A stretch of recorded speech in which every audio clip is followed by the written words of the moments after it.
Good afternoon, everyone. Thanks for joining us here at 4. I'm Tamara S. We're learning more about costs from hearings on Capitol Hill. Here at 4:30, I'm Tamara S. with Emily, Leanna, and Mark, and we actually have a lot of sports news. Which is your favorite? To cover today. I Yes. love sports so much. At least I can talk about like FIFA and the Patriots, things that I generally understand. It's when it's like college sports that you can't have me talk about it. Yeah, a lot of us are there with you on that. Yeah. So Nicole Mater is live in the field to talk about the upcoming FIFA World Cup games in our area. But first, a big headline for the ceremony, but I'm sure that'll be a popular one, knowing that Gronk is getting inducted. It's going to be a party. Yeah, for sure. Things will be broken. Yeah. You're going to love Gronk, right? He just seems like the most Very lovable. gregarious, I lovable kind of guy, know, right? yeah. Never had a bad day probably ever in his life. Seriously. Yeah, so that's awesome. Hard to with that paycheck. Yeah, that's true.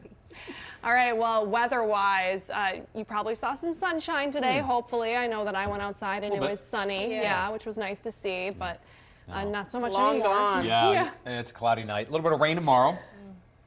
Not bad. Final day of April. Jason just put that all in perspective as to how dry it's been. So even a few tenths. White House could keep Rhode Island bars open late for FIFA World Cup matches as thousands of soccer fans are expected to flood the area for games at Gillette.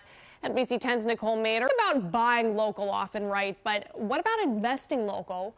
Local Return, which is dedicated to building community wealth in Rhode Island, is behind the Move Your Money Month. Immediate, too. I know, but then, like, I think everyone can, empathize with the mic going silent. All right, well, one of the biggest names in sports of this generation is making some headlines today. Yeah, Simone Biles says she's not ruling out a run for the 2028 Olympics. And the importance that if you're going through something or you're not going through something, to get the help you need. Yeah. Because often if you don't, you end up on our newscasts. And she got so much slack at first when she pulled out of the Right. Olympics because of her mental health, but look at her now. She's now considering going again. So, you know. And when you look at her, it's kind of like, wow, she took time for her mental health, and look at her now. So never put your mental health aside. Exactly. Any of you watching, you're never alone, so just get the help you need. Talking about mental health help, we just got the new report in from the